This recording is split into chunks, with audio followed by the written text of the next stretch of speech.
우리가 율법은 신령한 줄 알거니와 나는 육신에 속하여 죄 아래에 팔렸도다. 내가 행하는 것을 내가 알지 못하노니 곧 내가 원하는 것은 행하지 아니하고 도리어 미워하는 것을 행함이라. 만일 내가 원하지 아니하는 그것을 행하면 내가 이로써 율법이 선한 것을 시인하노니 이제는 그것을 행하는 자가 내가 아니요 내 속에 거하는 죄니라. 내 속 곧 내 육신에 선한 것이 거하지 아니하는 줄을 아노니 원함은 내게 있으나 선을 행하는 것은 없노라. 내가 원하는 바 선은 행하지 아니하고 도리어 원하지 아니하는 바 악을 행하는도다. 만일 내가 원하지 아니하는 그것을 하면 이를 행하는 자는 내가 아니요 내 속에 거하는 죄니라. 그러므로 내가 한 법을 깨달았노니 곧 선을 행하기 원하는 나에게 악이 함께 있는 것이로다. 내 속사람으로는 하나님의 법을 즐거워하되 내 지체 속에서 한 다른 법이 내 마음의 법과 싸워 내 지체 속에 있는 죄의 법으로 나를 사로잡는 것을 보는도다. 오호라 나는 곤고한 사람이라. 이 사망의 몸에서 누가 나를 건져내랴. 우리 주 예수 그리스도로 말미암아 하나님께 감사하리로다. 그런즉 내 자신이 마음으로는 하나님의 법을 육신으로는 죄의 법을 섬기노라. 아멘. 할렐루야. 예수님을 만나고 신앙생활을 하면서 사도 바울은 참으로 고통스러운 순간들을 경험하게 되었습니다. 그거는 예수님에 대해서 전도를 하면서 자연스럽게 받게 되는 종류의 그런 핍박들과는 다른 고통이었습니다. 예를 들면 전도하다 보면 잠도 잘 못 자고 막 얻어 터지고 먹지도 못하고 입지도 못하고 본인이 원하는 것들을 또 어떻게 매번 하면서 살 수 있겠어요? 자기가 원하는 것, 자기가 바라는 걸 하지 못하면서 복음을 전하는 데서 오는 고통이 만만치가 않죠. 사도 바울은 그 고통은 물론 당했고, 그런데 지금 제가 말씀드리는 것은 그런 고통과는 좀 차원이 다른 고통도 당했습니다. 그건 다름 아니라 자기 내면에서 느끼는 자기 모순이었습니다. 자기의 이중성을 본 겁니다. 겉과 속이 다른 이율배반하는 위선을 자기 안에서 본 것입니다. 그것이 바울에게는 고통이었습니다. 자, 조금 더 실감이 나게 제가 예를 들어보지요. 어떤 성도님이 하나님의 말씀 율법으로 간음하지 말라를 듣고 배우게 됐습니다. 그래서 그 성도님은 그 하나님의 말씀 율법을 지키기로 마음에 단단히 결단을 했습니다. 그런데 살다 보니까 어떤 사람을 보니 마음에서 음욕이 생겼습니다. 안 그러고 싶었습니다. 또 그렇게 안 하려고 노력하는데도 그 마음이 계속 따라다니는 겁니다.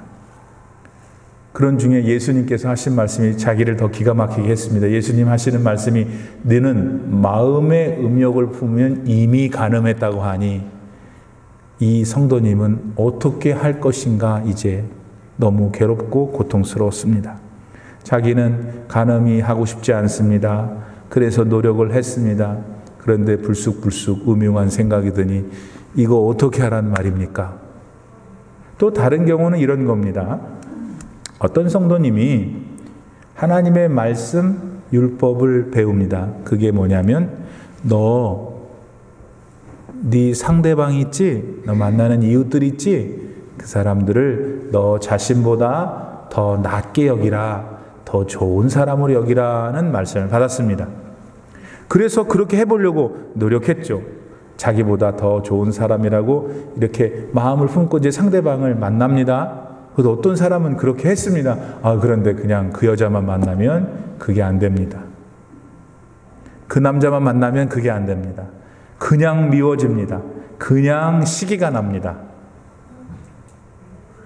오늘 본문의 사도 바울은 어떤 상황에서 어떤 일로 이런 마음의 갈등, 내면의 전쟁을 가졌는지는 모르지만 그도 비슷한 갈등을 가졌던 것 같습니다. 바울은 자기 마음에서는 이거를 너무 하고 싶은데 그거는 못하고 절대 하면 안 돼 라고 하는 것은 하고 있는 자신의 모습을 보면서 그는 오늘 본문 14절에 자기를 향하여 이렇게 말합니다. 나는 육신에 속해서 죄 아래에 팔렸다. 자, 여기서 저는 여러분께 한 가지를 여쭤봅니다. 여러분은 이 사도 바울이 지금 당해서 고통을 받고 있는 자기 내면의 모습을 경험해 보셨습니까? 하나님 말씀대로 진짜 살고 싶어요. 그래서 그렇게 열심히 살려고 노력하는데 그거 잘 못할 뿐만 아니라 오히려 그 반대되는 일을 하고 있는 나는 아닌지 모르긴 몰라도 여러분 가운데 많은 분들은 바울이 지금 경험하고 있는 자기 아무도 모르는 속마음의 이 갈등, 자기의 모순을 알고 있을 겁니다. 가늠하라 하지 말라 하셨는데 음욕이 일어나는 자기를 느껴보셨을 거예요. 다른 사람 더 존중하고 귀하게 여기라 하는 말씀을 알고 있지만 그냥 그 사람만 만나면 그냥 밉고 시기가 나는 것도 알고 계실 줄로 압니다.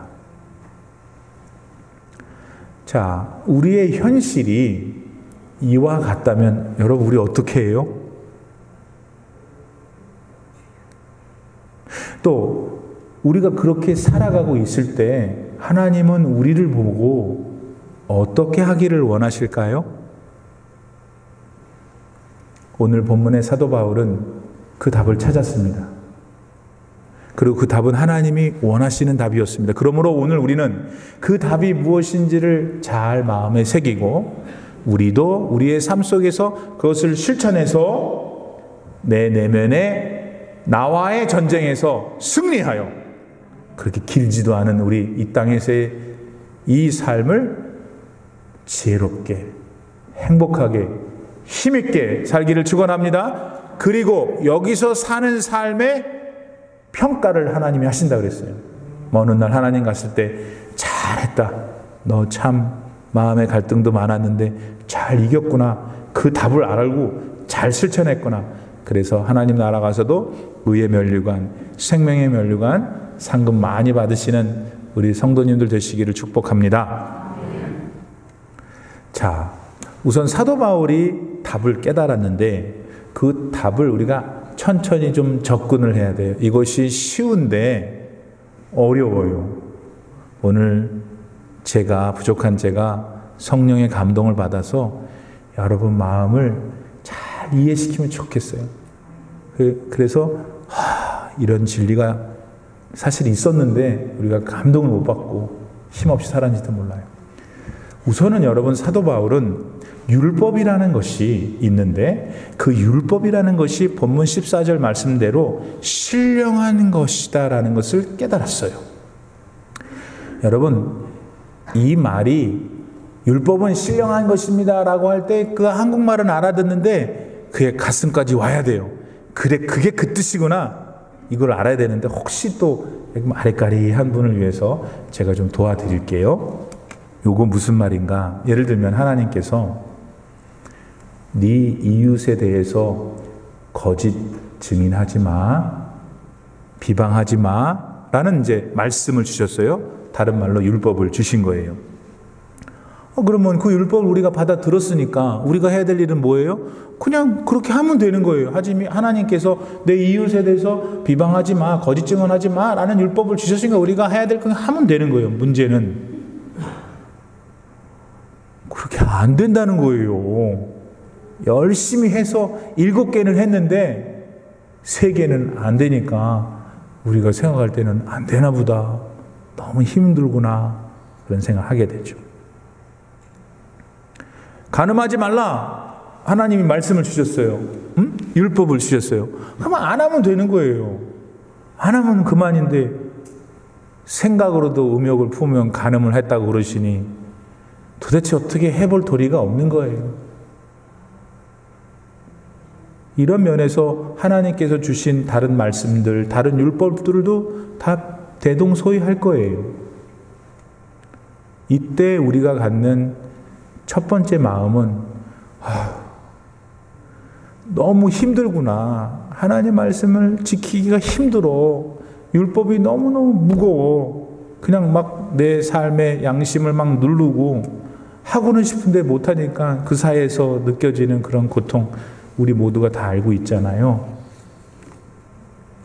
그런데 바울은 이러한 우리들의 심경으로 볼 때는 그 율법에 대해서 뭐라고 좀 해야 되는데 오히려 율법이 신령하다고 그럽니다. 오늘 본문 16절 말씀엔 그 율법이 선한 것이라고까지 말했어요. 왜 그랬을까요? 우리들도 그렇게 지금 표현해야 되는데 혹시 그렇게 안 되는 분은 이제부터 잘 들으셔야 돼요. 바울은 하나님이 주신 말씀, 율법을 진짜 있는 힘을 다해서 지키려고 정말 최선을 다했어요. 근데 안 지켜지는 거야. 그때 뭘 그가 느꼈냐면, 하나님이 주신 말씀, 하나님이 주신 율법은 내가 아무리 노력을 해도 완전하게 다다를 수 없는 지고한 선이구나. 들리세요? 이렇게 노력을 하고 기도를 하고 막 했는데 내 안간힘을 다 했는데 안 되는 거야. 그렇다고 해서 안 되니? 내가 이렇게까지 노력했는데 이렇게까지 많은 노력을 했는데도 안 되니? 내 입장에서 볼 때 그 율법 하나님 말씀 너무 거룩하고 너무 높은 거예요. 다다르기에. 반면 나는 아무리 해도 죄 지을 수밖에 없는 존재인 것을 깨닫게 된 것이에요. 그러니까 그러한 연약하고 부족한 나라는 인간의 입장에서 하나님이 주신 말씀과 율법은 거룩한 거예요. 신령한 거예요. 선한 거예요. 그러면서 바울은 그 다음 단계로 나가요. 만약에 거기서 그냥 끝나버렸으면 그런 거구나. 나는 어차피 못 다다를 거룩한 것이네. 거기서 끝나버리면 다 끝나잖아요. 어떻게 해결 방법이 없잖아요. 바울은 거기서부터 다음 단계로 나갔어요. 문제는 더 있어요. 만약 거기서 끝났으면. 왜냐하면 여러분, 우리가 율법 하나님의 말씀을 지키지 못하면 그걸로 끝나는 게 아니에요. 예를 들면 간음하지 말라라는 하나님의 말씀을 지키지 못하면 그냥 그런가 보다로 끝나면 좋은데, 여러분 간음하지 말라는 걸 못 지켰다는 간음했다는 거거든요. 그럼 간음했으니까, 이웃을 비방했으니까, 서로 사랑하지 못했으니까, 그 율법을 지키지 못했으니까 그것이 주는 벌을 받아야 되는 거예요. 그러니까 바울이 율법은 선하다, 율법은 신령하다고 한 것에 대한 깨달음을 우리도 같이 마음이 갔어요. 그런데 그걸로만 끝나면 안 돼. 또 하나를 뭘 알아야 되냐면 그 율법이 그렇게 지키지 못하는 거룩한 것인과 동시에 지키지 못했기 때문에 그 율법이 요구하는 벌을 받아야 되는 것도 남아있는 거예요. 그러니까 그 다음 단계 무엇인가 이 상황에서 우리가 돌파구를 찾아야 되죠. 바로 그런 갈등 속에서 바울은 더 깊은 진리를 알게 된 거예요. 그게 뭐냐? 내가 아무리 노력해도 다다를 수 없는 하나님의 거룩한 말씀인 율법, 그리고 그렇기 때문에 그 율법이 나한테 요구할 수밖에 없는 나에 대한 벌, 이거 해결할 수 있는 방법을 발견한 거예요. 그게 뭐예요? 예수님 안에 내가 있으면 이거 다 보호받겠구나 하는 거예요. 예수 그리스도만 믿으면 율법으로부터 자유하게 되고 완전한 구원을 얻을 수 있다는 사실을 바울은 이성적으로 알았지만 이제 자기의 삶 속에서 완전하게 자기 거 만든 거예요. 그럼 어째서 왜 바울은 예수님에게 방법이 있다고 생각했을까? 어째서 예수님을 통해서 오늘 우리도 다다를 수 없는 율법, 그러므로 그 율법이 우리한테 주려고 하는 벌에서 우리가 해방될 수 있을까 하는 겁니다. 그 이유는 예수님은 우리 인간이 완전하게 지켜내지 못한 율법을 십자가에서 완전하게 지키셨거든요. 하나님은 예수님을 너무 잔인하게, 제 표현입니다. 너무 잔인해 보이게 십자가에 매달아 버리셨어요.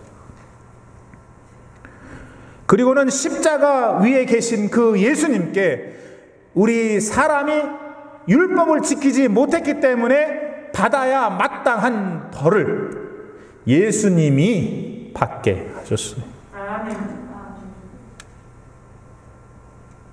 예수님은 우리가 지키지 못한 그 율법으로 인한 벌, 정죄, condemnation을 자기 생명을 십자가에서 내어 줌으로 갚으셨어요. 그러므로 그 이후에 하나님께서는 이 십자가의 예수님을 나의 구주로 믿는 사람은 누구나 정죄하지 않는 거예요. 정죄할 행동을 하지 않아서가 아니에요. 정죄를 받을 만한 일을 안 해서가 아니에요. 우리는 똑같아요. 똑같이 죄 짓고 있잖아요, 지금도. 그런데 예수 그리스도께서 십자가에서 이미 우리 죄를 담당하시고 피를 흘리신 그 보혈을 힘입어 예수님을 믿는 사람들 향해 하나님 뭐라 그러시냐면 너는 내가 의롭다 하겠다 그런 거예요. 죄인이 아니라서 아니야. 죄인이잖아요, 우리는. 그런데 그러한 죄인임을 내가 인정합니다. 하나님 저 살려주세요. 네가 예수를 믿어라. 십자가의 구원의 길을 믿어라. 아멘, 믿습니다 하는 순간 하나님이 우리를 향하여 너는 죄 없는 사람으로 내가 치마 이 되는 거예요. 아멘. 사랑하는 여러분, 믿음 생활하면 이 바울처럼 우리도 내면의 전쟁을 겪게 돼요. 하나님의 법을 지키고 싶은 마음, 그런데 실제로는 그러지 못한 이런 영적 갈등이 우리한테 있어요. 그러면서 점차 그 갈등이 뭔가 해결점을 찾지 못하면 어떻게 되냐면 너무 지겹고 너무 힘들고 다른 사람은 그냥 다 저렇게 자유롭게 사는데 나만 이렇게 그냥 눌려 살고 그냥 이 무거운 짐을 어디다 좀 놓고 가고 싶은 마음이 언제? 제대로 된 믿음 생활을 하고 있을 때 든단 말이에요. 이때 우리가 먼저 생각해야 될 것은 나를 그렇게 만들고 있는 간음을 하지 말라고 하는 율법이 너무 힘이 드니까 내가 그걸 이렇게 다른 데다가 놓고 그냥 나 혼자 자유롭게 살고 싶잖아요. 그러니까 율법이 지금 우리한테는 기분이 안 좋게 하는 거잖아요. 율법이 싫은 거잖아요. 근데 그 율법이 내가 지키지 못하게 하는 것을 깨닫게 해주는, 내가 완전한 죄인이라는 걸 깨닫게 해주는 것이라는 걸 알아야 된다니까요. 두 번째, 그러면 나는 갈 길이 없잖아요. 그것을 통해서 알게 됐잖아요. 내가 어떻게 갈 수가 없구나. 그런데 그 율법이 그 다음 우리에게 무엇을 사인해 주냐면 너 그러니까 네 스스로 이길 수 없는, 감당할 수 없는 이 율법을 지키도록 힘이 돼주고 너를 보호해주는 누구에게로 가라. 가르쳐 준다고요. 그래서 율법은 신령한 것이고 그래서 율법은 선한 것이에요. 그러면 율법은 누구에게 가라고 가르쳐 줄까요? 볼까요? 하나님 말씀 갈라디아서 3장 24절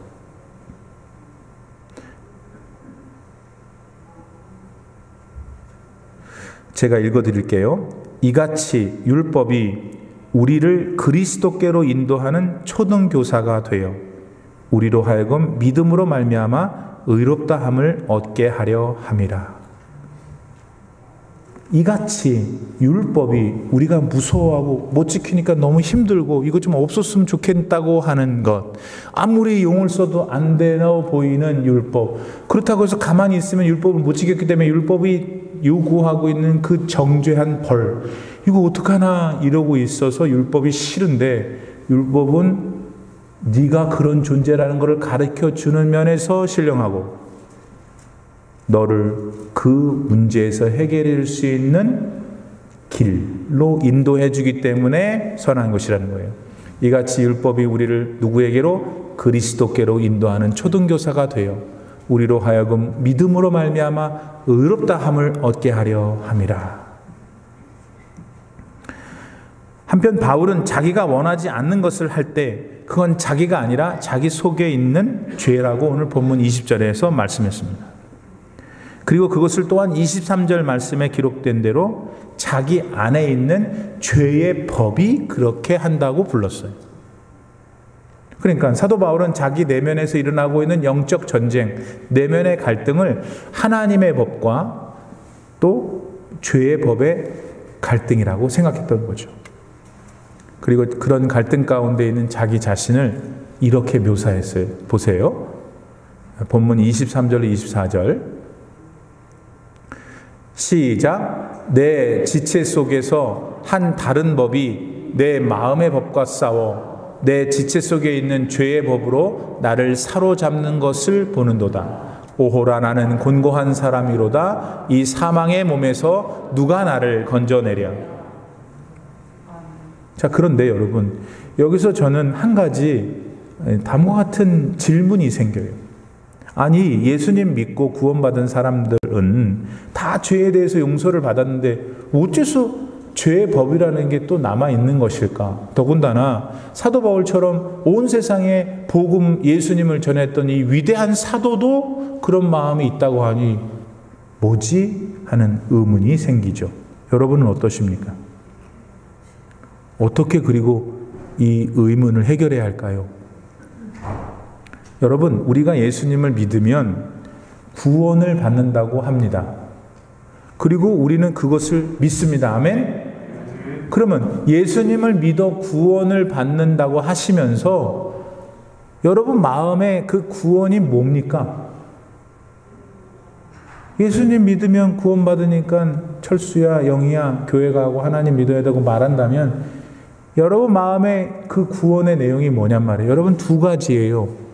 첫 번째, 우리가 이 세상에 사는 동안에 하나님이 나와 언제나 한순간도 하나님은 졸지도 않고 주무시지 않고 나와 동행하시는 것, 그게 구원이에요.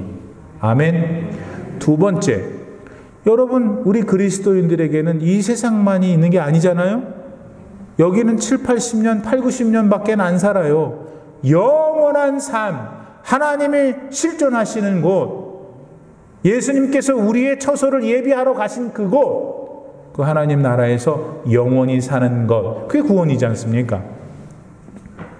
자, 그런데 하나님이 그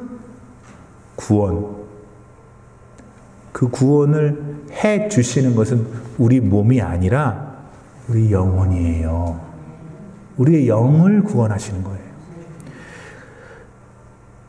여러분, 우리의 영혼 예수님께서 다시 세상에 재림하실 때 부활의 몸을 입는 거예요. 아니, 겨울에는 겨울옷 입고 가을에는 가을옷 입잖아요. 우리 세상에 하나님이 주신 이 몸은 영혼이 담겨져 있어요. 그러나 이 영혼이 부활하게 되면 그 부활한 영혼이 입어야 될 옷이 있단 말이에요. 그거를 부활의 몸이라고 성경은 가르쳐 줍니다. 보시죠. 고린도전서 15장 42절 44절 시작. 죽은 자의 부활도 그와 같으니 썩을 것을 심고 썩지 아니할 것으로 다시 살아나며 욕된 것으로 심고 영광스러운 것으로 다시 살아나며 약한 것으로 심고 강한 것으로 다시 살아나며 육의 몸으로 심고 신령한 몸으로 다시 살아나나니 육의 몸이 있은즉 영의 몸도 있느니라. 몇 가지만 성경에 기초해서 말씀드리면 훗날 우리가 재림해서 입게 될, 우리 지금 부활하게 될, 영원히 입게 될 몸은 이런 데를 다 그냥 통과해요. 이렇게 시간과 공간을 초월한다. 예수님이 부활하신 다음에 그러셨잖아요. 마가의 다락방에 제자들이 있는데 문을 걸어두고 있는데 예수님이 문도 안 열시고 들어가셨잖아요. 그런데 여러분, 이렇게 훗날 부활의 몸을 입게 될 영이 지금은 이 땅에 사는 동안에 이 썩어지게 될 우리 육체 안에 있단 말이에요. 그러다 보니까 이 육체는 그 영혼을 보호해 주는 데 도움이 되고, 동시에 우리가 하나님 나라 가는 길에 방해도 돼요. 왜 그러냐? 이 육체 안에는 제일 첫 번째 사람이었던 아담이 하나님 앞에 죄를 지음으로 무언가를 남겨놨어요. 그게 뭐냐면 타락한 본성의 찌꺼기가 우리 육체 가운데 남아있단 말이에요. 바울은 그것을 가리켜 오늘 본문에서 죄의 법이다 그러는 거예요. 이것 때문에 우리들 믿는 사람들 내면에는 자꾸 갈등이 생기는 거예요. 영적인 부딪힘이 생기는 거예요. 하고 싶은데 못하고, 안 하고 싶은데 하고 하는 것들이 생기는 것이죠.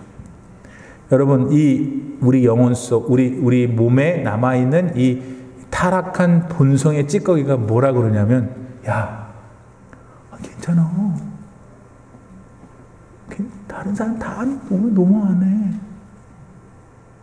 뭐 네 부인 왜 걱정해? 그 여자는 그 여자들 사는 거지. 네가 좋은 사람 만나야지. 남성분들이 고개를 많이 끄덕이시는 분.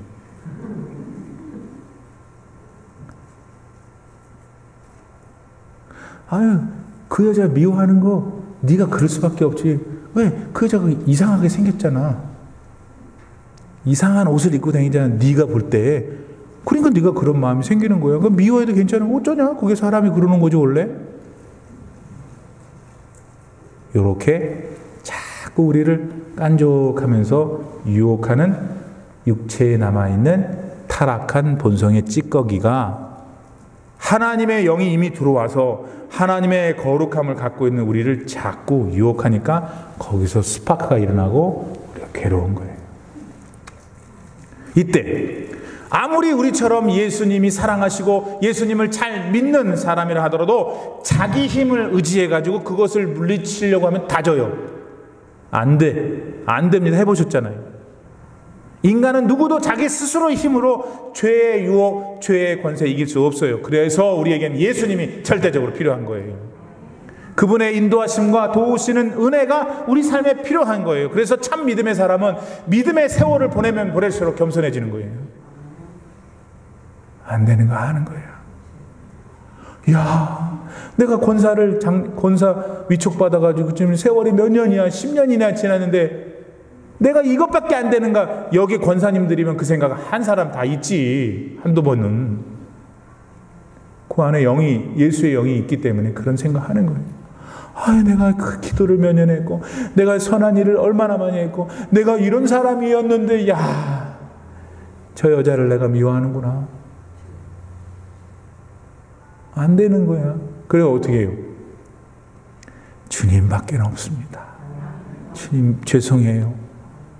용서해 주세요. 제 잘못이에요. 제가 이렇게밖에 그릇이 안 돼요. 엉엉 울고 그러는 거죠. 네. 여러분, 예수님은 우리 사람이 겪고 있는 지금 우리 내면의 전쟁을 알까요? 모를까요? 당연히 아시지. 왜냐하면 예수님이 직접 체험하셨으니까요. 예수님은 이 땅에 완전한 인간으로 오셨잖아요. 그러나 완전한 인간이시지만 죄가 없으셨어요. 한 가지 증거는 예수님은 남자와 여자의 사랑으로 나신 게 아니고 성령으로 감동돼 났기 때문에 그분은 죄가 없으신 거예요. 그럼에도 불구하고 사람으로 계셨기 때문에 우리가 받는 이 온갖 유혹들을 다 받으셨단 말이에요. 그때마다 예수님은 하나님의 말씀으로 물리쳤죠. 그래서 예수님은 우리 인간의 구원자가 되실 수가 있는 거예요. 그러므로 여러분, 내면의 갈등, 전쟁이 있을 때 그거 눌려서 막 지려고 하지 말고 바들 정신 차리고 예수님밖에 없습니다. 저 용서해 주시고 도와주세요 하면 다 끝나는 거예요. 다시 마음의 평안이 와요. 다시 담대함이 와요. 소망이 생겨요. 눌리지 않아요. 하나님의 말씀이 너무 달고 오묘하게 되는 거예요. 그런데 그 순간에 그거를 지면 자기 힘으로 어떻게 하려고 하고, 하나님, 이거 왜 하나님 나한테 이러고 너무 부담스러워, 이제 그만할래요, 싫어요, 이러고 가버리면 여러분 어려움이 생기죠. 히브리서 4장 14절로 16절 말씀을 보시면 예수님이 어떤 분이신지, 우리가 그분에게 어떻게 해야 되는지를 잘 가르쳐 줍니다. 보실까요? 그러므로 우리에게 큰 대제사장이 계시니 승천하시니 곧 하나님의 아들 예수시라. 우리가 믿는 도리를 굳게 잡을지어다. 우리에게 있는 대제사장은 우리의 연약함을 동정하지 못하실 리가 아니요. 동정하신다는 거예요. 아니까. 모든 일에 우리와 똑같이 시험을 받으신 이로되 뭐가 없어요? 죄는 없으셔요, 우리처럼. 그러므로 우리는 긍휼하심을 받고 때를 따라 돕는 은혜를 얻기 위해서 어떻게 해야 돼요? 은혜의 보좌 앞에 담대히 나아가야 되는, 그게 뭐냐면 예수님을 찾는 거예요. 하나님을 찾는 거예요. 지금처럼 우리가 예배를 드리는 것입니다. 사도 바울은 지금 우리들이 겪고 있을 수 있는 내면의 전쟁을 치렀습니다. 구원받은 사람이었기 때문에 하나님의 뜻만을 지키며 살고 싶었어요. 근데 때때로 그런 건 하지 못하고 하나님 원하지 않는 것을 하고 있는 것을 보면서 그는 너무 괴로워했죠. 실망에 실망을 거듭했어요. 그런데 그는 그 중에 예수님의 십자가 은혜, 예수님, 그분이 흘리신 피가 확 온 거예요. 인격으로. 그래서 이렇게 하나님이 하셨구나. 그래서 하나님께서 그분의 사랑하신 아들을 이렇게 처참하게 십자가에서 숨도 못 쉬게 하고 다 이루게 하셨구나 하는 것을 확, 어떻게 표현할까, 확 오게 한 것이죠. 우리처럼. 오늘 여러분 14절에서 24절까지의 말씀은 바울이 자기가 하고 싶으나 하지 못하고 하기 싫은데 하고 있는 자신의 내면의 갈등을 계속 말했잖아요. 얼마나 고통스러워요. 그 절구절구가 다 고통스러워. 누가 사망의 이것에서 나를 건져낼까? 그러다가 갑자기 여러분 오늘 마지막 절인 25절에는 분위기가 바뀌어요. 우리 주 예수 그리스도를 말미암아 하나님께 감사하리로다. 왜 그러냐면 그 내면의 고통, 갈등이 있었으나 그게 답이 아니라는 걸 알았다는 거예요. 예수 그리스도께로 갔더니, 그분께로 갔더니 내가 자유하고 진짜 인생이란 어떻게 살아야 되는지를 알았구나 깨달은 것이죠. 대한민국 수도 서울의 시장이 며칠 전에 오늘 누가 기도하신 것처럼 자살을 했어요. 그 자살의 이유 중 하나가 그가 저질렀다고 하는 성추행 때문이라고 보도가 되고 있습니다. 그 시장은 평소에 인권을 위해서 많이 헌신하신 분이세요. 여자에 대하여 성범죄를 저지르지 않도록 그 노력도 많이 하신 분입니다. 그랬던 그분이 실제로 본인이 성추행을 하셨다면 그것으로 고소를 당하고, 제 생각엔 그 창피함 때문에 사람들 앞에 얼굴 들기가 어려워서 그 불행한 길을 택했는지도 모르겠습니다. 물론 성추행은 악한 일입니다. 따라서 그 죄값 치러야겠죠. 근데 저는 그 한 인생을 바라보면서 변호사가 되고 검사가 되고 한 개인으로 얼마나 각고의 세월을 보냈겠어요. 그리고 얼마나 많은 여정 속에서 그래도 대한민국의 서울시의 시장까지 됐으니 얼마나 귀한 인재예요. 그런 분 한 분 만들기 힘들지 않겠어요? 근데 그분 안에 있는 내면의 죄를 잘 다스리지 못하니까 다 끝나는 거예요. 한순간에. 보세요. 어떻게 끝나냐면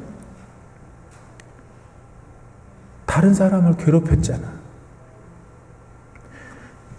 자기 가족들을 이제 앞으로 평생 동안 부끄럽게 했잖아요. 또 본인 자신은 스스로 하나님이 하지 말라고 하는 생명을 스스로 끊는. 이거 뭐 때문에 이렇게 된 거예요, 여러분?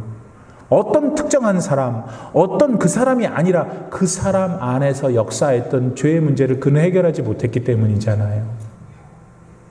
근데 여러분, 더 무서운 건 이거예요.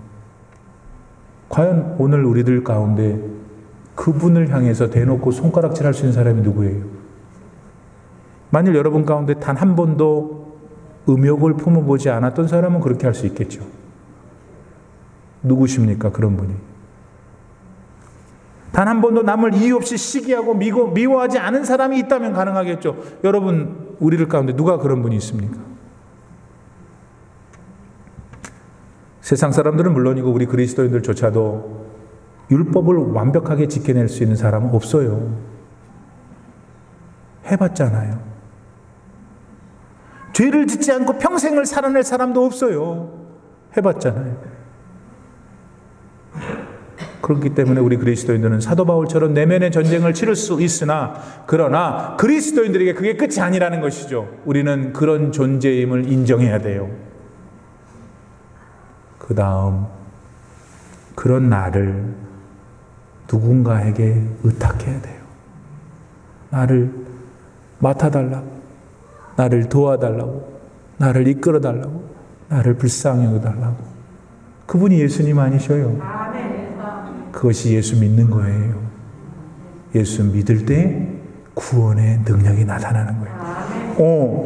네가 그렇게 믿음을 구하고 있구나. 그래, 하나님이 그러시는 거예요. 그래, 네가 나의 아들을 믿으니 내가 너 죄 없다 할게. 하나님이 없다 그러면 그만인 거죠. 뭐 하나님이 죄 있다고 정죄하실 분이니까, 그분이 없다고 하니까 된 거죠. 그 기쁨, 그 감격, 나의 부족함, 나의 연약함, 그럼에도 불구하고 나 같은 것을 살려주신 분, 영원한 하나님 나라에 데려가시고 이 땅에서 나와 함께 지금 살고 계시는 이 기쁨, 그러니까 여러분 그분을 사랑하는 거잖아요. 그러니까 우리 예수님을 그토록 우리가 경배하고 찬양하는 거잖아요. 할렐루야. 코로나가 기승을 부리고 있습니다. 우리에게는 큰 위협이 됩니다. 근데 여러분 아셔요. 지금 이 시기보다도 훨씬 더 어려웠던 전쟁 때에도 믿음을 살아낸 믿음의 선조들이 계셔요. 맞죠? 세상에서 제일 좋은 나라, 제일 좋은 도시 중에 하나인 올림피에서 사는 우리가 볼 때 정말 가난했고 정말 배고팠고 어떻게 그렇게 살 수 있을까 환경적으로 비참했던 곳에서 살았던 믿음의 선지들 가운데 오늘 우리에게 믿음이 무엇인지를 보여주는 선배들이 있어요, 없어요? 그런데 우리 코로나 때문에, 코로나로 인해서 핑계 대가지고 방향을 잘못 잡고 있는 분이 계신, 빨리 돌아오세요. 여러분, 아무리 어려운 때라도 하나님이 살리시면 사라지는 거예요. 하나님이 너 정리해라. 그럼 정리해야 되는 거예요. 우리는 오늘 예수님 안에 다시 돌아와야 돼요. 중심을 잃어버리면 안 돼요. 왜? 지금까지 설명드렸잖아요. 예수님 안에만 우리 구원이 보장되고, 예수님만 나를 도울 수 있고, 예수님만 나를 다른 세상 사람과 같지 않게 봐요. 나를 그대로 사랑하셔요. 내면의 갈등 안에서, 내면의 전쟁 안에서 이 예수님 사랑을 다시 회복하셔서 이 코로나도 이기시고 믿음도 회복되는 저 여러분 되기를 간절히 바랍니다. 기도합시다. 하나님 감사드립니다. 코로나로 인해 또는 내 생활의 여러 문제들로 인해 예수님의 그 구속의 사랑, 내가 누구인지, 나는 지금 무엇 때문에 사는지, 왜 살아야 되는지를 잠깐 잊어버렸습니다. 다시 예수님 안으로 돌아오는 우리들이 되게 하여 주옵소서. 지금 이곳에 계신 누구도 자기 각자에게 주어진 생의 시계를 멈출 수는 없습니다. 계속 째깍째깍 하나님의 심판대 앞으로 가고 있습니다.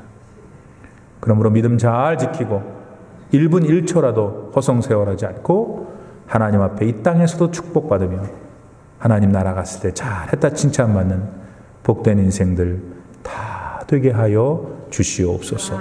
예수님의 이름으로 간곡히 기도 올리옵나이다. 아멘.